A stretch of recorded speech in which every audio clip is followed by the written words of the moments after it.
Bonsoir Sylvie Charles. Bonsoir Jean-Pierre. L'équipe d'Univers TV est ravie de vous recevoir ce soir pour aborder une question importante. Les forces de l'ordre sont-elles toujours au service de la nation et des citoyens? Avant de vous donner largement la parole, permettez-moi de resituer cette question et le contexte de cette interview. Depuis quelques années, nous assistons à une dérive marquée de notre démocratie. Sans remonter trop loin, nous pourrions situer le point de départ de l'accélération de cette dérive lors de la signature du traité de Lisbonne de 2008, qui a remis en cause, sans plus de procédé, le non-citoyen qui était issu du référendum de 2005 sur l'établissement de la Constitution européenne.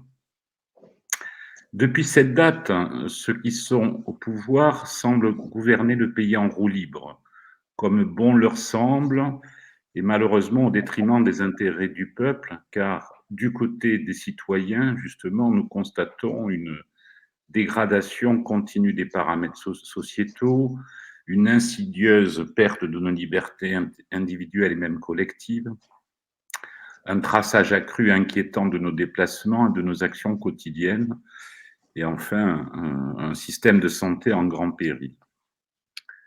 Devant cette nouvelle forme de pouvoir fortement centralisée et rendue opaque par un état d'urgence permanent et la mise en place de 2 conseils de défense successifs lors de ces dernières années, nous avons pu noter que nos institutions représentatives, députés, sénateurs, peinent, et c'est un euphémisme, à représenter le moindre contre-pouvoir au profit des citoyens.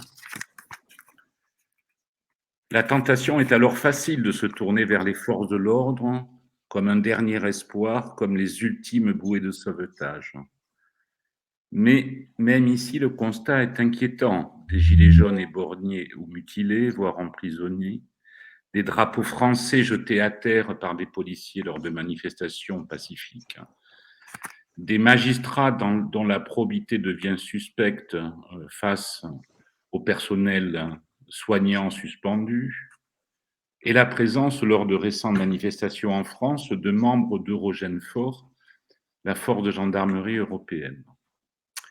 Et pour finir, nous venons de suivre que le ministère de l'Intérieur vient d'acquérir 90 véhicules blindés de maintien de l'ordre de nouvelle génération, ce qui ne laisse pas présager la recherche de solutions démocratiques pacifiques. Alors, comment pouvoir sortir de ce scénario sombre qui ressemble à s'y méprendre à un mélange de 1984 d'Orwell et du meilleur des mondes d'Aldous Huxley? Dans ce contexte, Sylvie, pourrez-vous nous clarifier la situation actuelle des forces de l'ordre? Quelles en sont les tendances envisageables et quels espoirs, surtout, pouvons-nous garder? Pour parler de ce sujet, Sylvie, vous avez une connaissance fine de l'intérieur du système compte tenu des luttes que vous menez depuis 2010.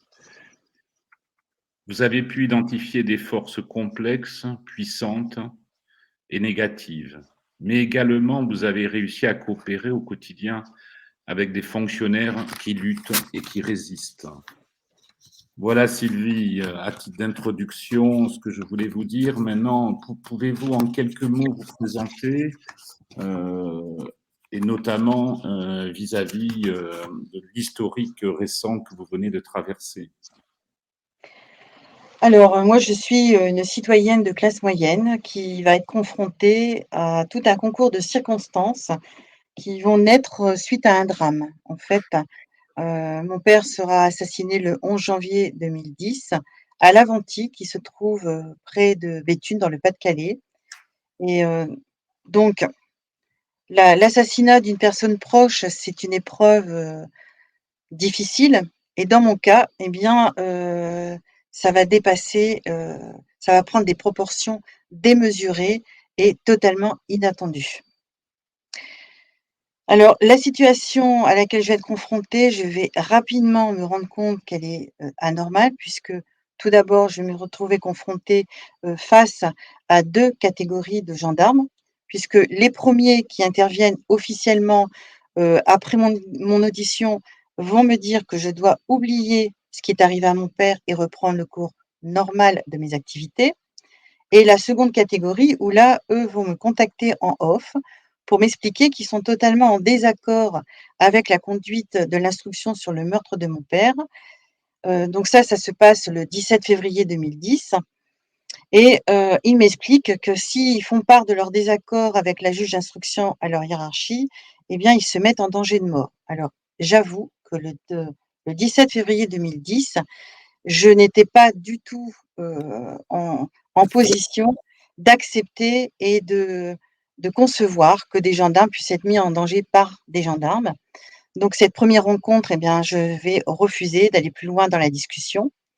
Mais ces gendarmes, eh bien, vont revenir, à la charge, après le 11 mars, puisque en parallèle, eh bien, il faut savoir qu'il y a tout un abattage médiatique qui s'est mis en place au niveau, local. Donc La Voix du Nord, l'Avenir de l'Artois, l'Écho de la Lys diffusent des informations, sur le meurtre de mon père, sachant que ces informations, beaucoup sont fantaisistes, enfin dans tous les cas ne correspondent pas à la réalité, pour devenir, à partir du mois de mars, eh bien, calomnieux, puisque en finalité, mon père devient, eh bien, Al Capone. C'est lui, c'est quelqu'un d'extrêmement dangereux.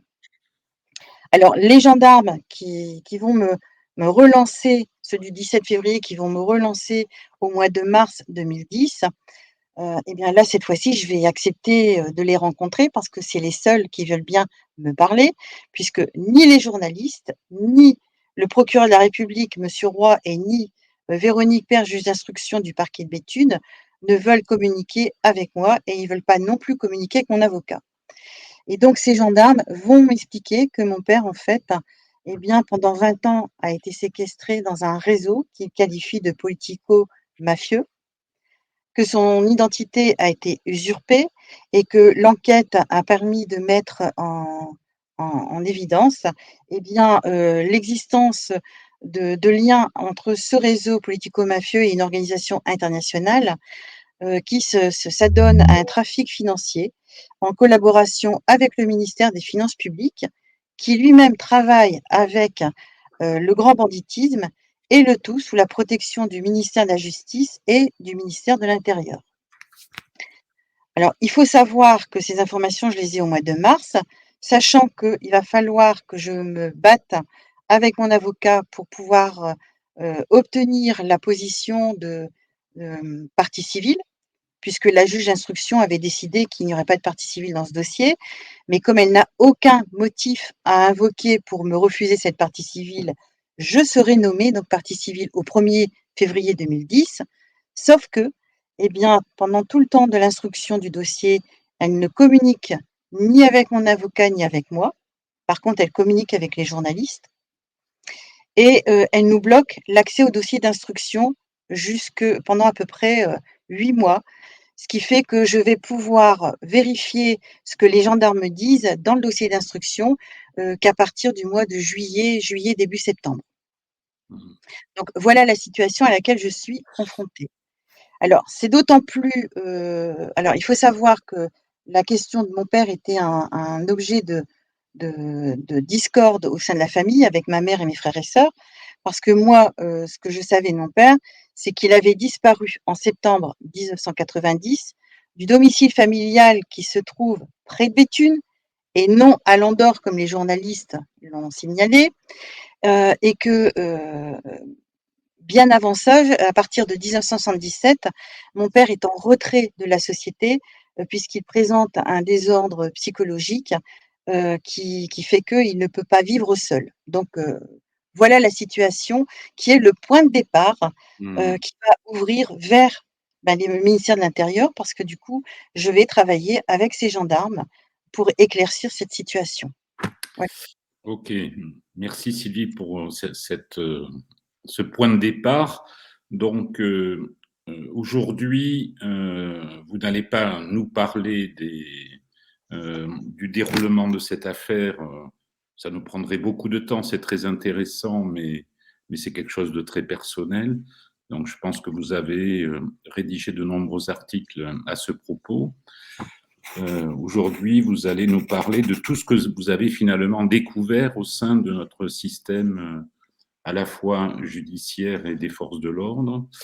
Et, et pour en arriver à aujourd'hui, combien, quelles ont été vos démarches pour en arriver à votre compréhension fine et qu'est-ce qui fait que vous avez été en mesure donc d'identifier justement toutes les difficultés, toutes les contradictions dans ces systèmes. Alors, en effet, je ne vais pas, évoquer le dossier privé concernant, mon père, mais il faut savoir qu'au terme d'un travail de 10 ans, eh bien, on va parvenir à mettre en place, toutes les pièces du puzzle puisque on se trouve alors ces pièces de puzzle, ils sont sous notre nez. Ils sont là, ils sont présents, sauf que si vous n'avez pas un fil conducteur, eh bien, il est extrêmement difficile de les repérer et de les comprendre, d'autant plus que, tout se joue sur de l'ambiguïté. Voilà. Et donc, c'est au travers du dossier concernant le meurtre de mon père qu'on va réussir à décrypter un mode opératoire et ce mode opératoire, eh bien, va nous conduire, sur, le si vous voulez, l'analyse en profondeur, du dossier dans lequel mon père va se retrouver puisque, ce dossier, eh bien, il s'agit d'une affaire d'État. Voilà. Et donc au travers de tout ça, on va découvrir des structures. Par exemple, on va découvrir, Eurogenfort, le SNAPS, le Conseil national des activités, privées de sécurité. Alors, c'est important les noms de ces organismes parce que, il y a un jeu sur l'ambiguïté. On joue sur l'ambiguïté, en fait. Par exemple, lorsqu'on parle de Rogenfort, tout à l'heure, vous avez présenté Rogenfort comme la force de gendarmerie de l'Union européenne. Sauf que ça n'a rien à voir avec l'Union européenne. Mm. Donc c'est là l'ambiguïté. Eurogenfort, d'ailleurs, il y a j'ai transmis le document qui pourra être, présenté. Dans le rapport, du Sénat, Eurogenfort a pour origine les armées secrètes de l'OTAN, Gladio. Et donc il arrive à un moment donné où ces armées ne parviennent plus à se faire financer, au niveau privé et donc Alliot-Marie va intégrer Eurogenfort, dans les comptes de l'État. Eurogenfort est mis en place par la France, mais en collaboration avec l'Italie, l'Espagne, le Portugal et les Pays-Bas. Le siège se trouve en Italie, les locaux sont gracieusement prêtés par l'Italie, et la langue officielle, eh bien, c'est l'anglais. Alors, ce qui est important aussi de noter, c'est que cette armée, eh bien, a l'immunité. Alors, qui a donné l'immunité à cette armée? Ben, bonne question. Et donc ça, c'est les critères d'Eurogenfort. Et Eurogenfort est dirigé par un conseil, de ministres interministériels qu'on appelle le CIMA. Alors, ils ont aussi la possibilité d'intervenir dans tous les pays sans demander l'autorisation à l'État concerné. Voilà. Alors pour financer cette armée, eh bien, c'est là que le gouvernement français va geler des lignes de budget, ben, auprès de la gendarmerie et de la police. Voilà, donc c'est pour ça que notre gendarmerie, notre police va se retrouver, en difficulté parce que, ben, les budgets sont ils vont piquer dans les budgets du ministère de l'Intérieur et aussi des armées pour pouvoir financer, eh bien, cette armée parallèle puisque c'est une armée parallèle. Avez-vous une idée du budget dont vous parlez, le budget français par exemple, pour Eurogenfort? Alors je vous avoue que de tête, non, j'ai pas l'idée, sachant que pour retrouver ça dans les comptes du ministère des Finances publiques, c'est très compliqué parce qu'en fait, ils jouent sur les intitulés des comptes. D'accord. Auparavant, on avait quelque part une espèce de comptabilité analytique. On pouvait définir, qui revenait à quoi, tandis que là, on parle de défense. Alors de défense, ben, on y met tout et tout ce qu'on veut, quoi. Donc c'est quelque peu compliqué. Et quelle est la mission officieuse alors de Rogenfort aujourd'hui? dit en quelques mots simples, facilement compréhensibles? Quel est leur terrain de jeu, si je puis dire? Alors, des terrains de jeu, ils en ont plusieurs. D'après ce que nous, qu'on a pu observer et surtout la manière dont on a pu découvrir l'existence de Rochefort, c'est dans les pays comme au Mali, au Yémen. Donc, ils interviennent de façon, comment dire, non, en dehors du respect protocole, en fait, et on les Mmh. retrouve eh bien, dans les liens, avec les terroristes, et compagnie, quoi. Donc, ce sont des personnes qui sont là pour mettre en difficulté la population et Mmh. l'État qui est en place. Le président malien en parlait il y a quelques jours de ce que vous évoquez. Bah, ce qui Heu, est quand même extraordinaire, c'est que, l'ONU, comme le Conseil de sécurité, comme la Cour pénale internationale, aucun ne parle, de Rochefort, alors que, si on prend les comptes rendus du ministère, des Armées, par exemple les comptes rendus de monsieur Le Drian à l'époque, il mentionne des guerres, hybrides, et les guerres hybrides, eh bien, c'est les guerres qui sont conduites avec nos armées conventionnelles, et à côté, on a ces armées, heu, parallèles qui, OK. eux, n'ont n'ont pas du tout à respecter les règles en matière de militaire. Donc ils ont le droit de faire tout ce qu'ils veulent. La C'est un torture, peu la force Wagner, c'est ça? C'est c'est la même l'équivalent? chose. C'est la même chose, Wagner est une armée, dont le siège se trouve, en Argentine et qui fonctionne exactement de la même façon qu'Orochefort. OK, OK. Et quel est le risque d'avoir ces gens-là sur, le combat, entre guillemets, contre les citoyens ou la répression des citoyens? Est-ce que c'est quelque chose qui est envisageable? Alors Certains ont été repérés, les écussons ont été vus, à Paris lors de certaines manifestations des gilets jaunes. Quel est votre point de vue là-dessus? Alors, Eurogenfort est déjà présent puisque de toute façon, ça fait partie, ça a été mis en place par la France, donc Eurogenfort est présent. Il est intervenu, en décembre 2018, sur les Champs-Élysées, et là, ça a été présenté une première fois comme étant les blindés de la gendarmerie, et ensuite ça a été présenté comme étant, les blindés, de l'armée de l'Union européenne. Mmh. Et là, les journalistes, enfin les médias, ont vraiment été, c'est des fake news de leur part, puisque l'armée de l'Union européenne s'appelle Eurocorps, et de tous les cas, elle ne peut intervenir dans un pays que si à la demande de l'État concerné. Donc dans ce cas, cela aurait voulu dire que, c'est la France qui aurait fait appel à l'Union européenne pour stopper le mouvement des gilets jaunes. Mmh. Donc c'est inconcevable puisqu'on est un État démocratique, et qu'en tant que citoyen, qu'on soit gilet jaune ou citoyen lambda, on a le droit de revendiquer nos droits, puisque les, gilets jaunes avaient transmis tout un cahier de doléances, auquel, eh bien, le gouvernement n'a pas répondu, et que monsieur Macron n'a pas répondu non plus. Parce que le D'accord. courrier qu'il a rédigé, à la suite de ce mouvement n'a apporté aucune réponse aux revendications des gilets jaunes, soyons clairs. Mmh. D'ailleurs, on pourrait consacrer, 1 Oui, heure pour décortiquer ce courrier. absolument, absolument. Voilà. Ce n'est pas le propos du Alors, jour. il faut Mmh. savoir qu'ils ont rapidement retiré les blindés parce que, juste auparavant, en juillet 2018, il y avait eu la commission sénatoriale sur l'état des forces de l'ordre, et justement, les gendarmes, eh ben, s'étaient plaints qu'ils n'avaient pas de moyens pour fonctionner. Donc ils comprenaient pas, d'où venaient ces blindés. Parce Mmh. que la police et la gendarmerie, ils ne sont pas au courant, des activités de Rochefort dans le pays. C'est piloté à quel niveau? Quelle est la structure de pilotage de cette armée parallèle? Et ben, ça se fait avec, le ministère de la Défense. C'est le D'accord, ministère de la Défense avec le ministère de la Justice et le ministère de l'Intérieur. OK, OK. Parce qu'il faut savoir que, alors la deuxième structure où on joue aussi sur les mots, c'est le Conseil national des activités privées de sécurité, que je vais Mmh. découvrir justement en échangeant avec les policiers, avec qui je vais travailler.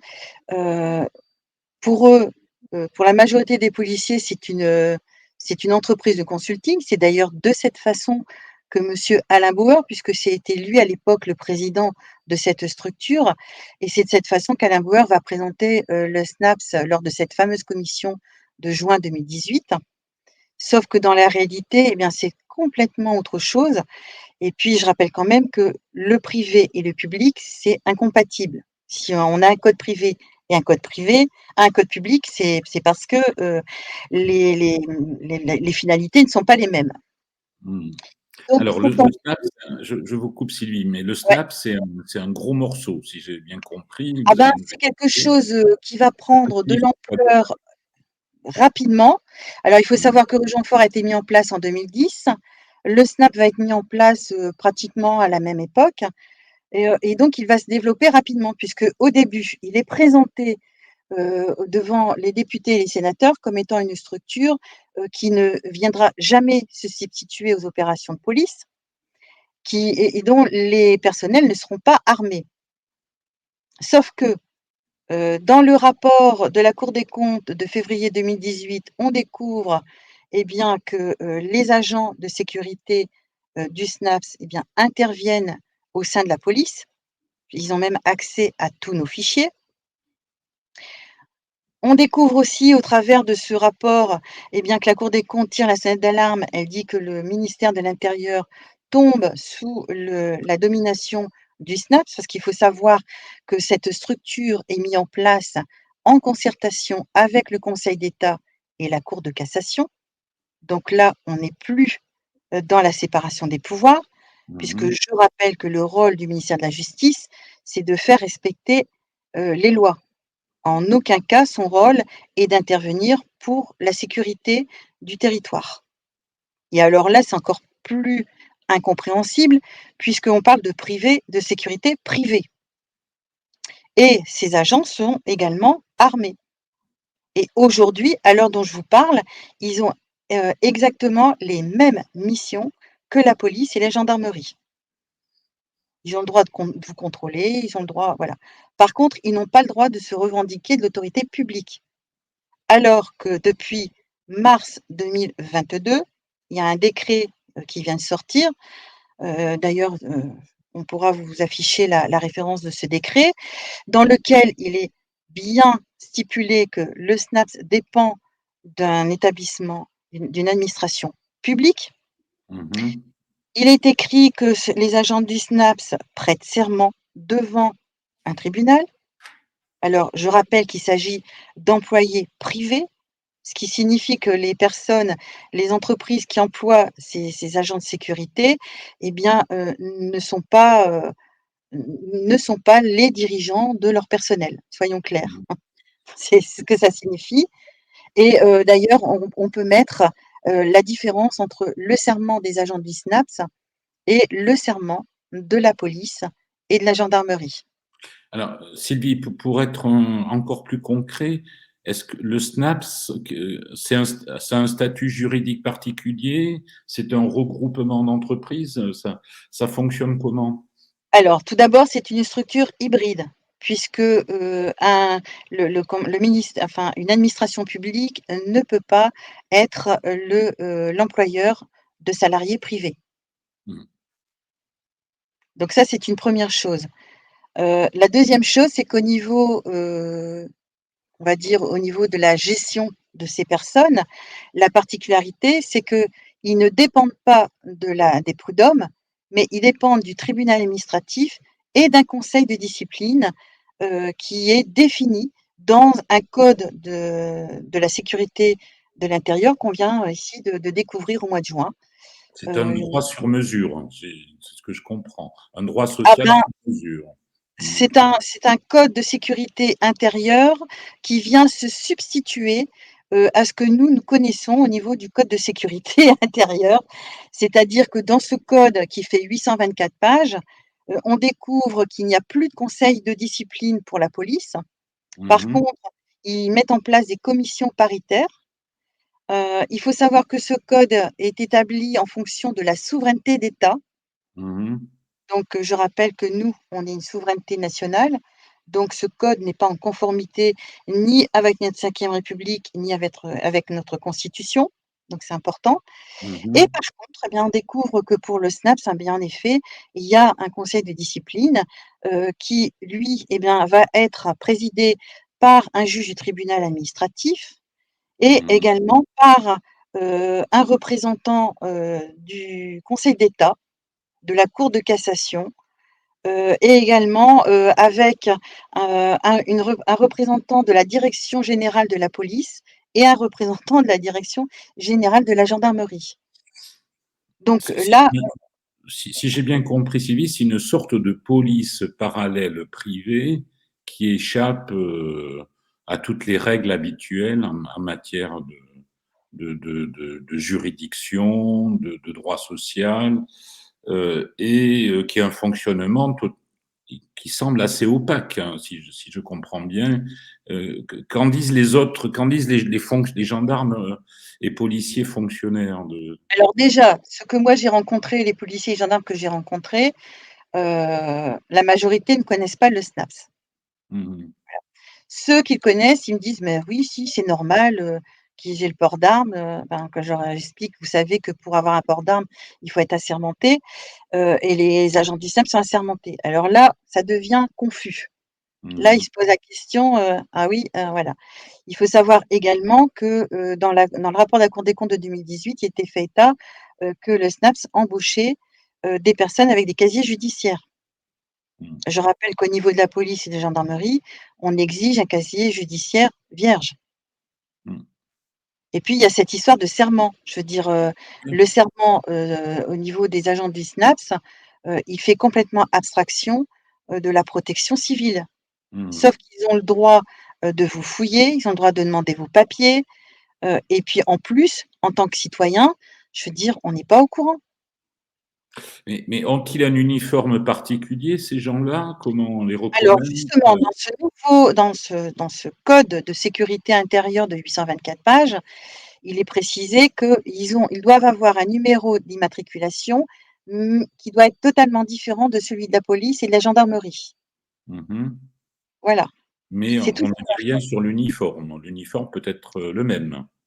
Bah, l'uniforme, en règle générale, ça sera les uniformes de sécurité qui sont la tenue sombre, marquée Mhm. sécurité et ensuite ça va dépendre au niveau de la mission. Ok. En ce qui me concerne, moi j'ai été confrontée, à la FRI, la force de réaction immédiate, qui est une structure qui a été mise en place en février 2018 à Lille, pour combattre la drogue. Mhm. Sauf qu'apparemment, ça c'est l'étiquette, c'est encore une fois une pub parce qu'ils font pas Mhm. ce qu'il faut.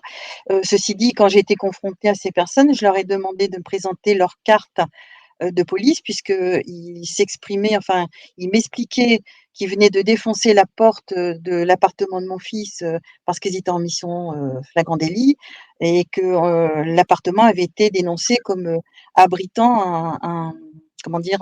Un stock de drogue. Sauf que selon le code de procédure pénale, s les appartements qui sont des appartements de stockage n'entrent pas dans le flagrant délit. Ok. Donc du fait que je doute de leur connaissance sur le code de procédure pénale, je demande à avoir leur carte, ils ont refusé de me la présenter. Donc pour moi, étant donné qu'ils n'avaient aucun signe distinctif, d'appartenance à la police nationale, pour moi, c'était pas des policiers. Ok. Alors, je Sylvie. vais quand même terminer. Concernant cette structure d'ailleurs, les policiers qui vont intervenir, pour aider mon fils, vont découvrir que cette structure est indépendante. Elle ne peut pas rendre de compte à la police nationale alors qu'elle est hébergée, à l'hôtel de police de Lille et elle a un accord avec le parquet de Lille pour fonctionner sans numéro de procédure et sans nomination des magistrats. Ce qui pose question, Mhm. parce que ça veut dire que si vraiment ils sont là pour stopper le trafic de drogue, s'ils arrêtent, bien un trafiquant, c'est un vice de procédure, donc c'est une annulation de l'arrestation. Et cette structure dont vous parlez, elle est identique juridiquement au SNAPS ou de nature similaire à celle du SNAPS ou a-t-on affaire là à des fonctionnaires? C'est la Ben, FRI. la question, c'est que, étant donné qu'on ne sait pas qui s'y trouve, Ouais. Ce qu'on sait, c'est qu'à l'époque, c'était le commissaire, divisionnaire, c'était monsieur Vulvéric, donc lui, il faisait partie de la police. Mmh. Maintenant, les personnes qui composent cette structure, à partir du moment, qu'ils ne communiquent pas avec les autres policiers, OK, on ne sait pas. oui, en effet.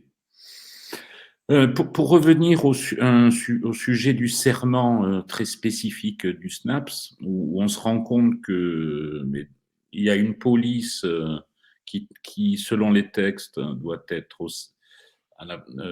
doit servir les citoyens, protéger les citoyens. Et là, on se rend compte que, si j'ai bien compris ce que vous disiez, que dans le cas du SNAPS, le citoyen a totalement disparu au profit de l'État.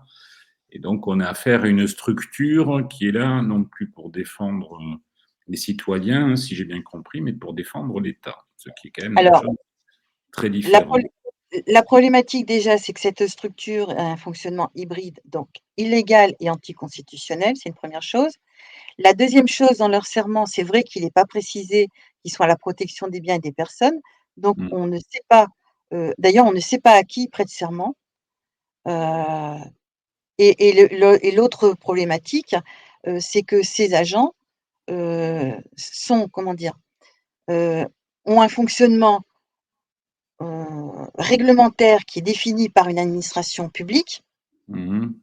mais par contre, heu, on n'a aucune idée, en cas d'accident provoqué par ces agents, qui prend la responsabilité, d'un éventuel dédommagement? Admettons que des agents du SNAPS, heu, eh bien, interviennent dans une bagarre quelconque, qui sortent leurs armes et tirent et blessent quelqu'un, qui prend en charge? Ben, on n'en sait rien. Ok. Alors, qui, selon vous, a réussi ce tour de force à créer une structure, on va dire, parallèle? Qui rédige les textes? Qui s'est occupé de ça? Quelle est votre analyse sur la genèse de cette organisation et de son fonctionnement? Eh bien, disons qu'on est remonté très, très loin parce que figurez-vous que comme on va parler de Rochefort, on va parler de la Deuxième Guerre mondiale.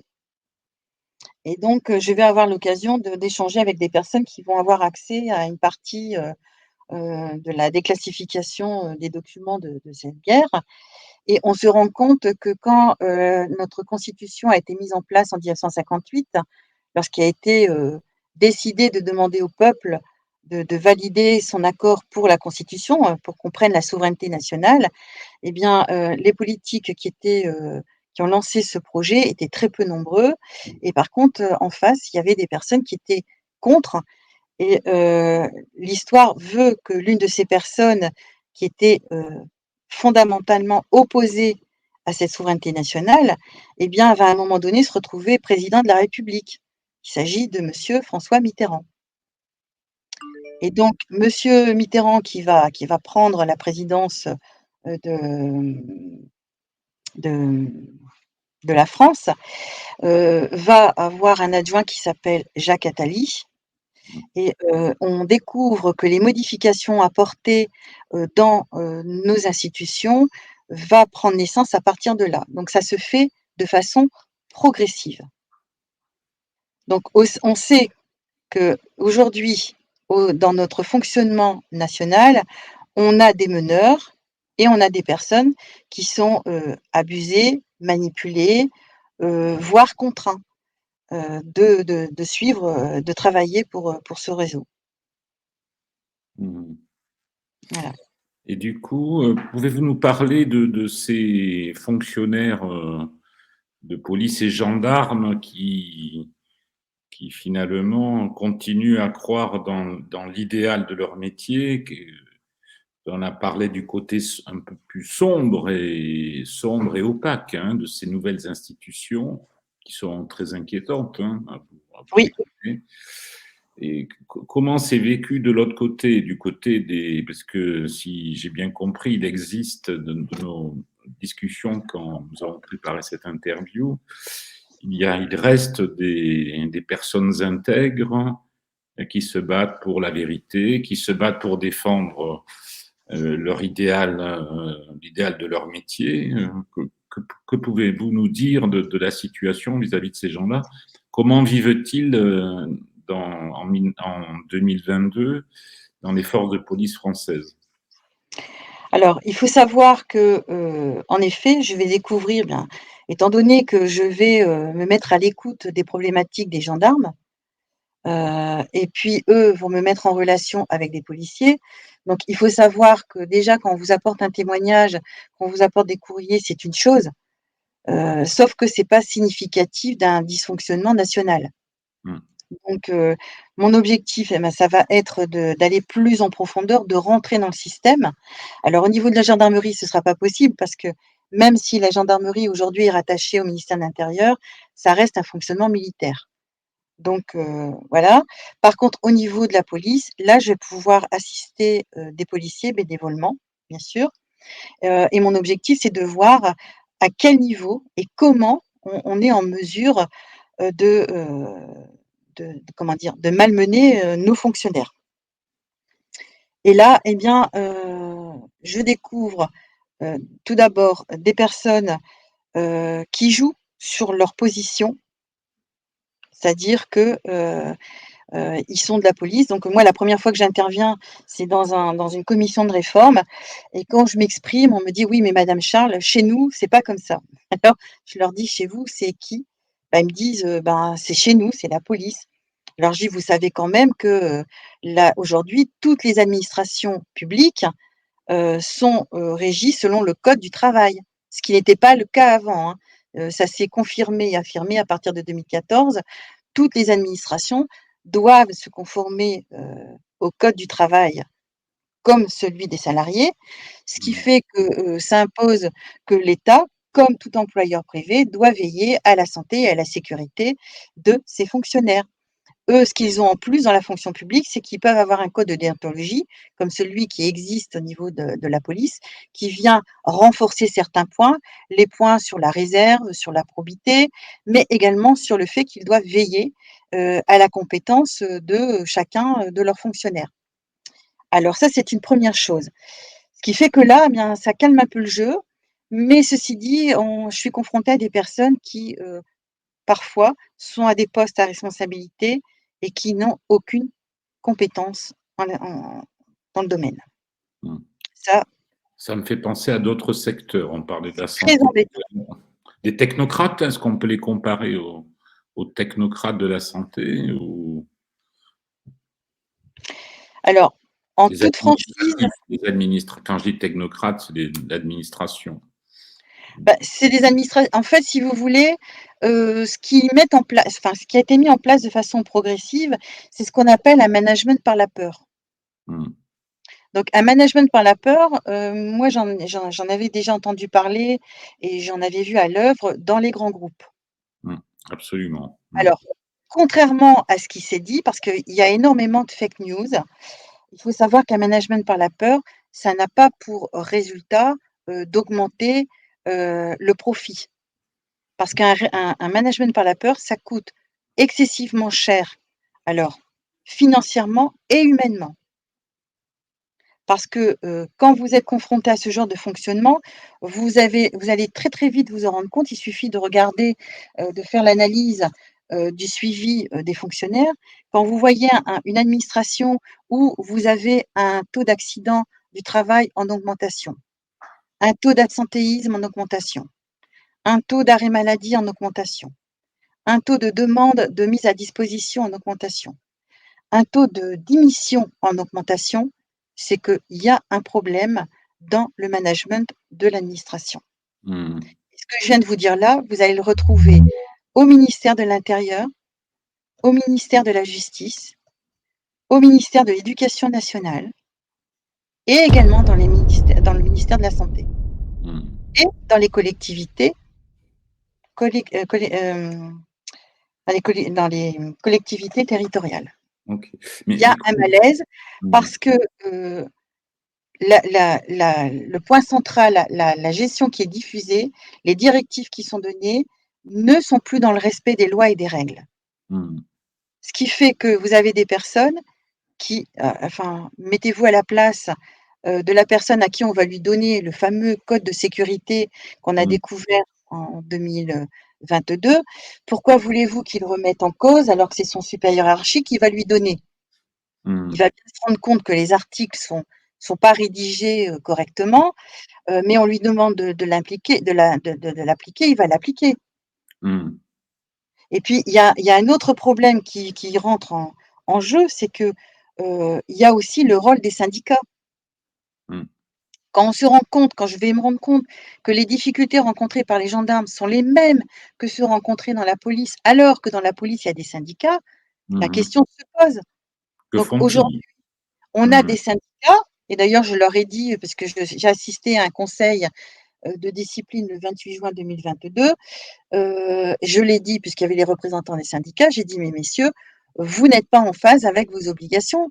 Les syndicats, qu'ils soient privés ou publics, leur rôle premier, eh bien, c'est de veiller à ce que la les règles soient respectées pour tous les membres du personnel Mmh. et ils doivent veiller à ce que, ces règles soient en conformité avec notre réglementation en vigueur». D'accord. Ce qui n'est plus le cas aujourd'hui, hein, je veux Mmh. dire.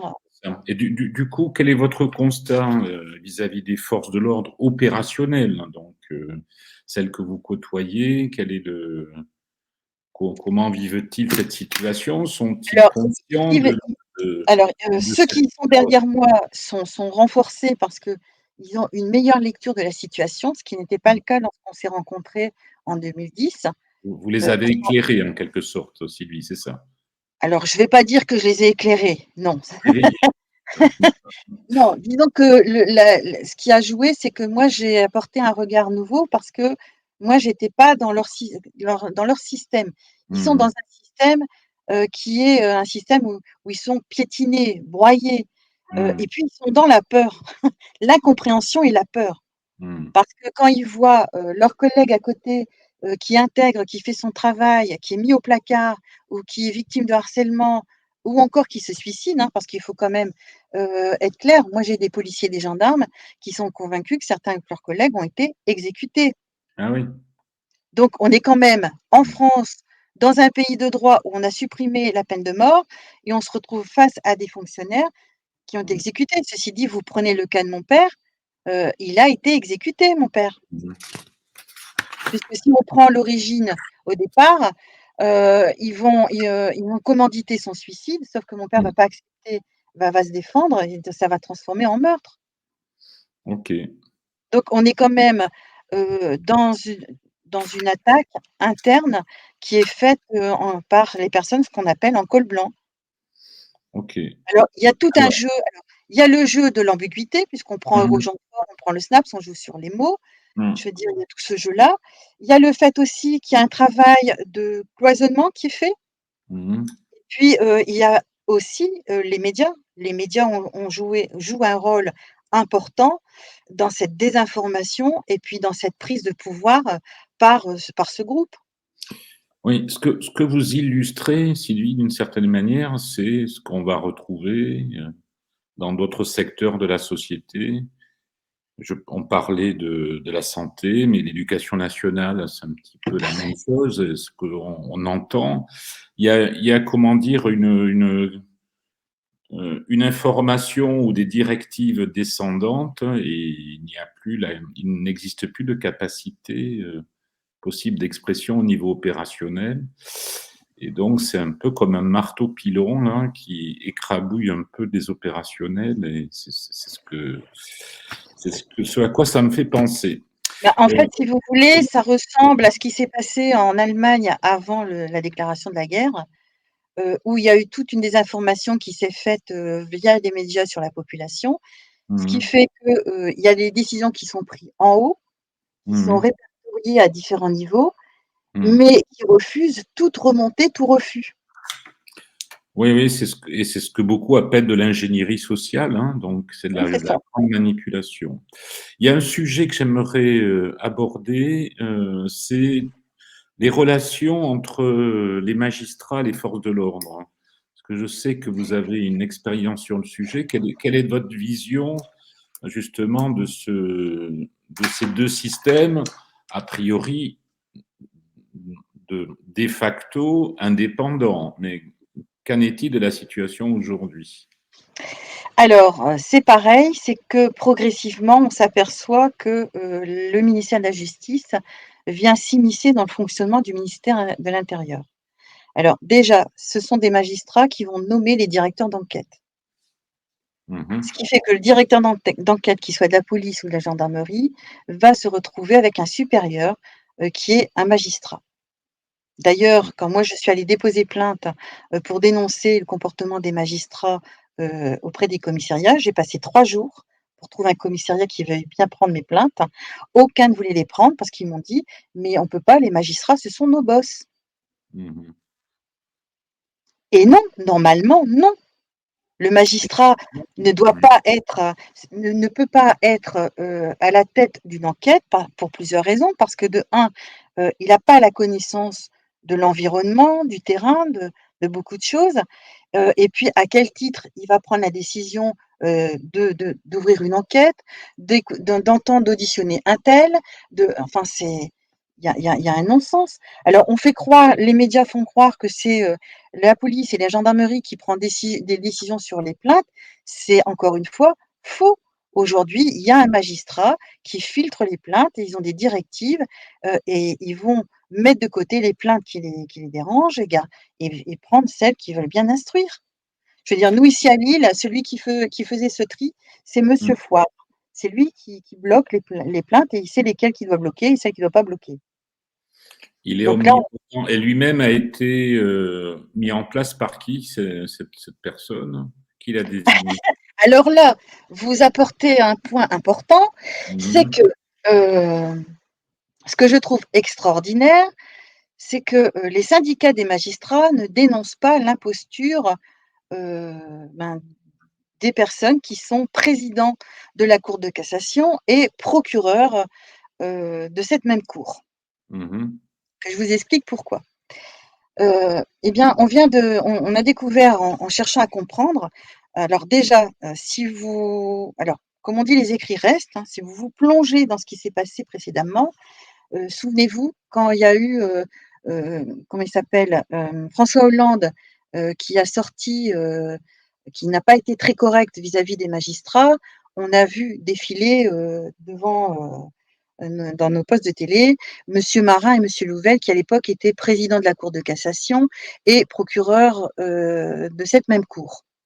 C'est de cette façon qu'ils ont été présentés. Sauf que, les médias et c'est là qu'on voit la complicité médiatique et de dire que ces 2 individus étaient les 2 présidents du Conseil supérieur de la magistrature. mhm. Or, on a un principe de droit, puisqu'on est une démocratie, le principe de droit veut qu'on ne peut pas être juge et partie. Mhm. Et là, Absolument. aujourd'hui, eh bien, c'est madame Arens qui a pris la présidence de la Cour de cassation, Mhm, monsieur Molins qui est procureur de la République et qui mhm. se retrouvent tous les 2 les présidents du CSM et monsieur Molins qui se retrouve être le procureur, eh bien, qui va prendre la décision si on poursuit, le président de la République ou un membre du gouvernement au niveau de la Cour, suprême, Ok. voilà. Donc C'est du la boucle est bouclée, c'est eux travail en qui famille, hein. Voilà. voilà. C'est la grande Et famille. alors, Mhm, les magistrats qui ne marchent pas dans ce fonctionnement, qui sont respectueux des lois, on va les bouger de place, tous les 3 ans, on va leur faire des pressions. Il y a un taux de on ne le dit pas, mais il y a un taux de démission de la magistrature, quand même important, mhm. et de toute façon, nous, ce qu'on a pu observer, c'est qu'on retrouve pratiquement toujours les mêmes magistrats, face, au blocage des mêmes dossiers. Ok, ok. Sylvie, juste sur le même sujet, il y a une réforme en cours vis-à-vis de la police judiciaire qui est en pleine discussion, entre guillemets, parce que pour certains, les jeux sont faits. Vous, vous pouvez nous expliquer ce qui se passe, parce que Eh bien, visiblement, c'est déjà en place de façon non définie, c'est-à-dire, qu'aujourd'hui, nos structures, de police et de gendarmerie n'ont plus du tout la main sur le suivi des enquêtes puisque tout va être regroupé, et donc il y a plus de ils ont plus d'autonomie. Et il Voilà. n'y a plus de spécialisation, c'est ce que je comprends, c'est la fin de Il y la a plus de spécialisation, mais il y a plus d'autonomie non plus. il y a plus Les d'autonomie. directives vont partir d'un point central, donc tout ça, c'est en faveur de la criminalité. De la grande Exactement, de la criminalité exactement. complexe, quand vous dites De criminalité. la grande criminalité, en sachant que c'est déjà le cas aujourd'hui avec ce que certains appellent la politique du chiffre. Il n'y a pas de politique du chiffre. Mmh. Ça, encore une fois, c'est une ambiguïté. On joue sur les mots Ouais. parce que là aussi, c'est important de l'expliquer. C'est que d'ailleurs, Maggie Pekuski, la présidente de l'association Police en colère, qui était intervenue à cette fameuse commission de juin 2018, l'avait Mmh mh. signalé. Elle préférerait s'attaquer aux vrais criminels plutôt que de passer son temps à courir à arrêter les dealers, les petits dealers ou les guetteurs de drogue. Mmh. Parce qu'en fait, cette politique du chiffre, c'est-à-dire que plus vous faites d'arrestations, plus certains touchent des primes. Mmh. Ce qui fait que si on réfléchit bien dans le système qui est mis en place, étant donné que vous touchez des primes qui peuvent aller au-dessus de 50 000 euros, quand même, c'est quand même pas rien, Ah oui. euh, vous n'avez pas intérêt à ce que la criminalité s'arrête. Mmh. Parce que vous n'avez pas des primes en fonction de l'importance de la personne que vous arrêtez, Mmh. mais en fonction du nombre. Mmh. Donc si vous arrêtez 10 guetteurs dans un réseau de drogue, vous allez toucher votre prime. Vous arrêtez un dealer de drogue, vous n'avez pas votre prime. OK. Mais dites-moi Sylvie, nos gouvernants sont-ils si naïfs que ça pour laisser se comment dire, se comporter, le plus correctement possible la grande criminalité? Comment vous expliquez ça? Ils n'ont pas un intérêt, nos gouvernants? Alors là, on va aller beaucoup plus loin, on va monter beaucoup plus haut, on va aller au niveau international. Mmh mh.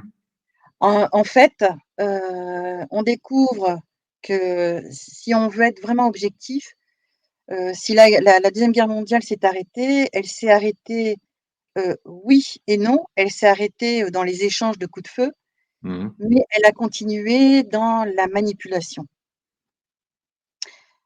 Il faut savoir que, on découvre en fait, qu'il y a un groupe d'individus, qui ont qui ont décidé, et bien qu'ils pouvaient, devenir, les dirigeants, heu, des pays de l'Union européenne. Voilà. Mmh. Alors, le problème, c'est que pour pouvoir, heu, en fait, ils ont besoin pour ça de gangréner les États en place. Pour gangréner les États, il faut infiltrer des personnes.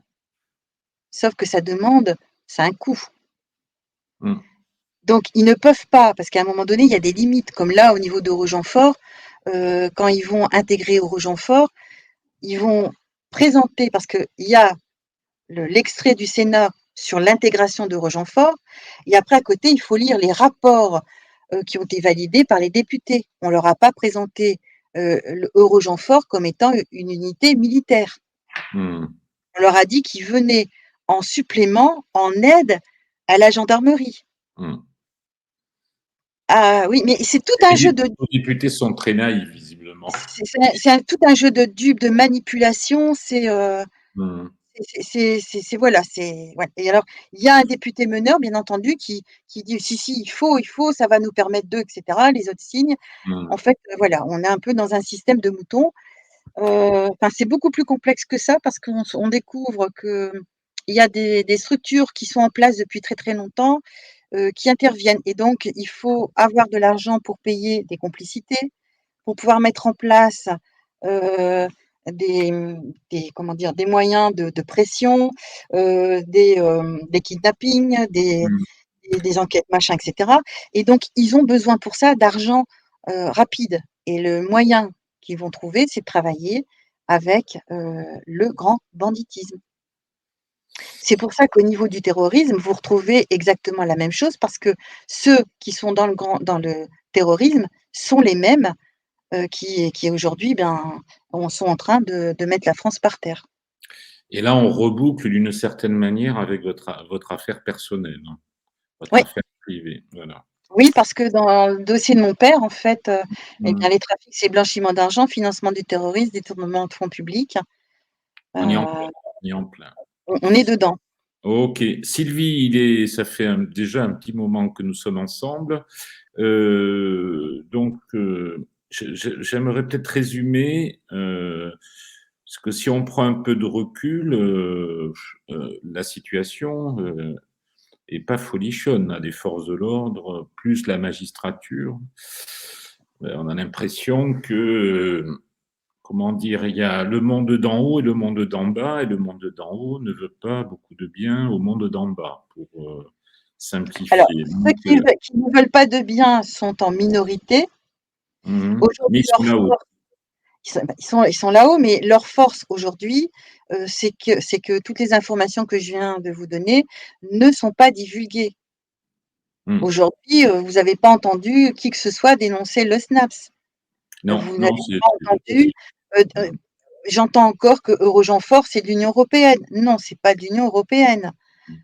Donc tous ces structures-là, tant qu'ils ne sont pas dénoncés, tant que ça s'est pas mis, à jour, eh bien, c'est favorable pour cette poignée. Demain, plus on en informe, plus Mhm. il va y avoir de personnes qui vont nous rejoindre et puis surtout, ça va permettre aux personnes comme à la police, aux gendarmes et aux militaires, parce qu'il ne faut pas oublier que les militaires sont aussi dans une situation extrêmement difficile, hein. Mhm. Parce que là aussi, il y a beaucoup à dire par rapport à ce qu'on a découvert dans le fonctionnement, du ministère de la Défense. D'ailleurs, aujourd'hui, ils passent, de la publicité pour recruter parce Mhm. depuis maintenant, une dizaine d'années, il y a une hémorragie, dans, nos armées à cause de ce qui s'y passe. D'accord? Donc, c'est extrêmement grave, en fait. Donc tout ça, tant que c'est pas, dévoilé au grand jour, eh bien, ça ne permet pas parce qu'il y a beaucoup de gens qui vont pas bien. Moi, j'ai rencontré encore dernièrement, 2 fonctionnaires de police, qui comprenaient pas à quoi ils sont confrontés et quand on leur explique, ça va beaucoup mieux. Puis là, ils reprennent le poil de la bête et ils sont prêts à se battre. Je veux dire, Ok. je sais de ce dont je parle parce que moi, pendant, 2 ans, quand je me suis retrouvée confrontée au meurtre de mon père et à tout ce qui se trouve autour parce que, il s'est Mhm. passé énormément de choses. Eh bien, c'était un peu comme si on me mettait un sac en plastique tous les jours, qu'on me le serrait, parce que je Mhm. comprenais plus rien. Je ne savais plus vers qui me diriger, d'autant plus que quand je disais quelque chose, on me disait: «Séparation des droits». Oui, séparation des droits, sauf que moi je vois bien qu'il y a plus de séparation Mhm. des pouvoirs, je vois bien qu'il y a plus de séparation de pouvoir.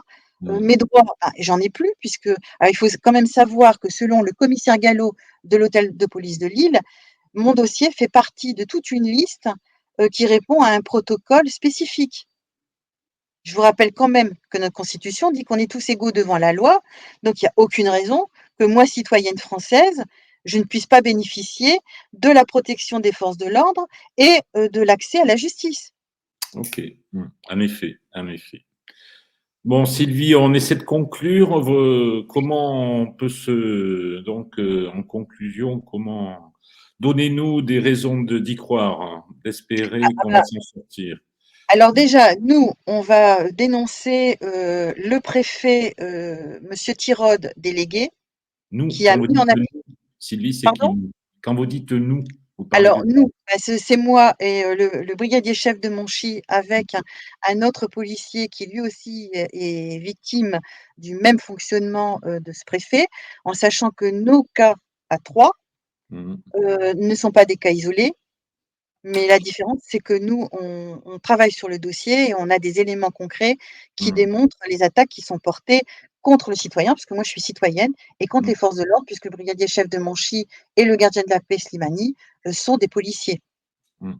Voilà, mis en difficulté, par leur administration, avec un préfet qui est monsieur Tirode, qui justement a mis en application ce code de sécurité intérieure qui nous est inconnu et qui Mhm. va réussir à nous présenter ça comme un conseil de discipline.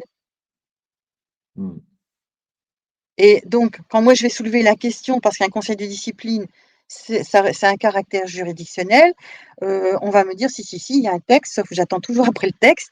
Il a pas osé me le présenter parce que c'est sûr et certain, non, un conseil de discipline, c'est pas un préfet qui peut présider un conseil de discipline et encore moins rédiger le rapport disciplinaire. Parce qu'encore une fois, Mhm. il rédige le rapport disciplinaire et puis en plus il préside. Non mais que, c'est Alors, formidable. absolument. Et de manière globale, quel conseil donneriez-vous aux citoyens pour freiner ces dérives ou contrer cette dérive un peu totalitaire? Un peu, carrément totalitaire. Mmh. Eh bien, il faut déjà par rapport aux éléments que j'ai présentés, il faut prendre tous ces éléments et il faut les communiquer largement. Donc là, c'est ce que nous, on est en train de faire, on communique et puis d'ailleurs là, il y a un communiqué qui va être préparé, je vais vous l'adresser. Ce OK. communiqué est adressé aux 17 personnes qui ont siégé au conseil de discipline, Mmh. où on leur rappelle nos textes, puisque je rappelle qu'on est toujours sous la Ve République, on est toujours sous notre constitution et il faut s'accrocher à notre constitution de 1958 parce qu'elle nous donne des droits, inaliénables et que c'est nous qui avons la souveraineté de la nation. Il faut surtout pas qu'on l'enlève parce que si on l'enlève, eh bien, on perd tout. Donc il OK. faut revendiquer cette constitution, il faut revendiquer notre statut de citoyen parce que je rappelle que, en tant que citoyen, nous avons l'obligation de dénoncer tout crime, tout délit, ne pas se présenter comme alerteur parce que les alerteurs, ben, ils ont un texte de loi qui est très restreint. Déjà, Ah, il faut vraiment avoir le statut, enfin, rentrer dans les lignes de l'alerteur et en plus, c'est restrictif. Vous ne pouvez pas tout dénoncer. mmh. Donc si vous ne pouvez pas vous mettre en danger, vous êtes citoyen puisque officiellement, on est toujours sous notre constitution. Mmh. Qu'est-ce qu'il y a encore? Ah oui, il ne faut pas parler de désobéissance civile, non. En France, il y a pas de désobéissance, il y a pas d'obéissance parce qu'encore une fois, on a la souveraineté nationale. Absolument. On Donc doit par résister. On doit voilà, résister. il faut se présenter comme résistant selon l'article 2 de notre déclaration des droits de l'homme et du citoyen. Et si Excellent. un juge, un policier ou un ministre ou même le président de la République, eh bien, vous attaque parce que vous revendiquez votre droit à la résistance, Mmh. c'est lui qui est en défaut, c'est lui qui est dans l'illégalité.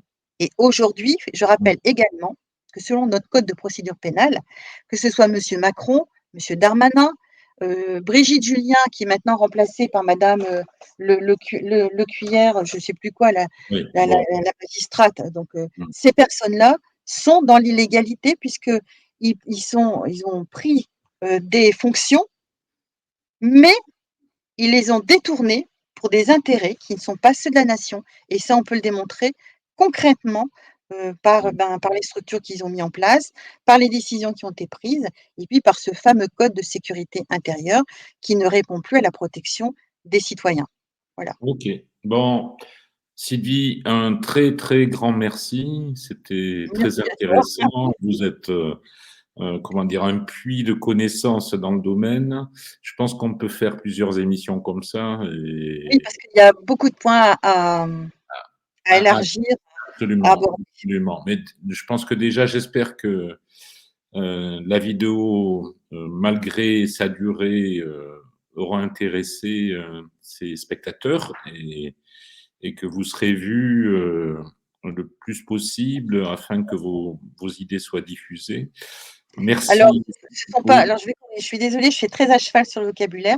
Ce sont mmh, pas mes idées, ce sont des éléments concrets qui sont diffusés oui, et donc absolument.